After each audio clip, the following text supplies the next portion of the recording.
Good morning. I wanted to touch upon the video I made the other day about growing up in an alcoholic home. And I wanted to say that I wasn't being 100% real. I wasn't going as deep as I felt. It was more of a surface level I was showing. And that's because talking about this stuff has felt terrifying for me. And a big part of that is because growing up, this was a secret. My dad's problem was a secret. We didn't tell anybody.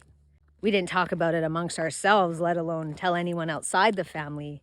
And now that I'm older and I'm healing, I'm realizing that that was so messed up because that affected all of us so much.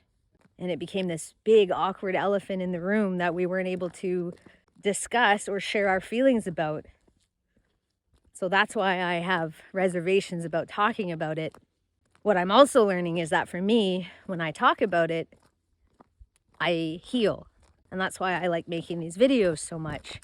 Learning to get over that fear and the shame of there being this problem, which is pretty common, having this problem in our family.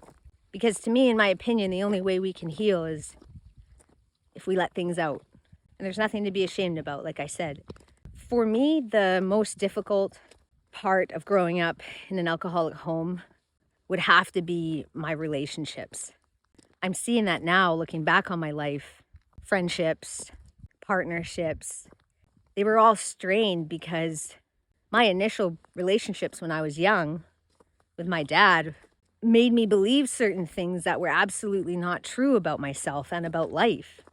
I remember being very young, under 10 years old, and equating my dad's behavior with my worth, with how much value I had, with how lovable I was. And because my dad was unable to, for his own reasons, which I'm not condemning, he was unable to give me the love that I needed as a child. As a kid, you can't make sense of something like that, so you put your own spin on it. And I remember from a young age, it really bothered me that he drank because he changed. And I am very quick at picking up on if someone has a drink. That is a super skill that I've learned.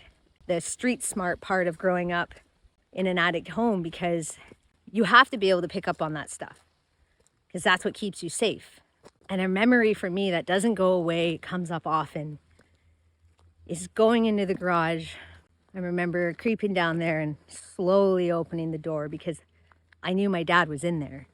And I was just praying that he wouldn't be drinking. And I remember I would open the door and I would hear cans or bottles being put away or hidden. And just that feeling, I can feel it right now, that feeling of, this is my fault. If I had only been better or knew better or got down here earlier, I could have stopped him. Or if I could have just been a little more perfect, maybe he wouldn't want to drink. And this has affected me growing up so much because I believe that people's behaviors have to do with me. So I connect all of my feelings to what someone does or doesn't do. And what I'm learning now is that that's absolutely not true. That's a tough one to heal because I've lived my life a certain way for so many years, therefore repeating those same behaviors and attracting the same relationships in my life, reinforcing the beliefs that I have that I'm unlovable or I'm not good enough. Another memory that's really burnt into my mind is we had this big living room window, and often my dad wouldn't come back from work when he was supposed to. Sometimes it would be hours, 6, 7, 8 hours after he was supposed to be home. And my mom wouldn't be able to sleep. And I, of course, wouldn't be able to sleep. So I waited up with her. And I would just sit and wait in that window. And I remember just feeling so abandoned, terrified. Like, what if he doesn't come back? What if he's dead?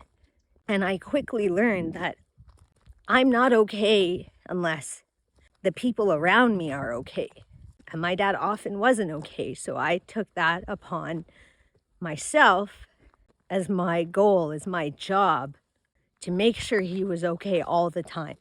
And that was exhausting And I grew up doing the same with friends, with partners, being the savior, being the one that made sure everyone else was okay when I was hurting so much inside. And I neglected myself so much because I never felt good enough to take care of me. And now I'm really learning to put myself first, to worry about me, and to accept that I can't control anyone, what they do, what they say, and their actions have nothing to do with me. I do feel a lot better having gotten that off my chest, having shared that, and to know that there's nothing to feel shameful about or guilty about, because that's life. Things happen and they don't make sense when we're younger, and then we can learn and grow from those experiences.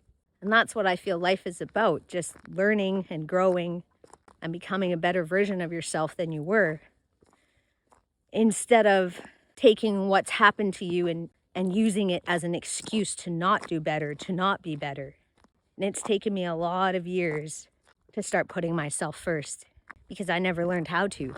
It was never okay for me to, until now, until I gave myself that permission that it's okay for me to want to feel good and for me to choose me over anybody else. Having compassion and forgiving myself for the things I didn't know for all those years. Because we all heal when we're ready to heal. You can't force it. You sure can't force it on somebody else. Something I witnessed a very long time ago. I can't help anyone to be better, to be healthy, if they don't want it. And it's not my job. So that was a very big awakening, I would say, I've had in the last little bit. And I wanted to thank you all for listening and hearing my story, because it sure helped me feel better just within the last 10 minutes. Like a big weight has been lifted. That it's okay to feel hurt. It's okay to feel let down.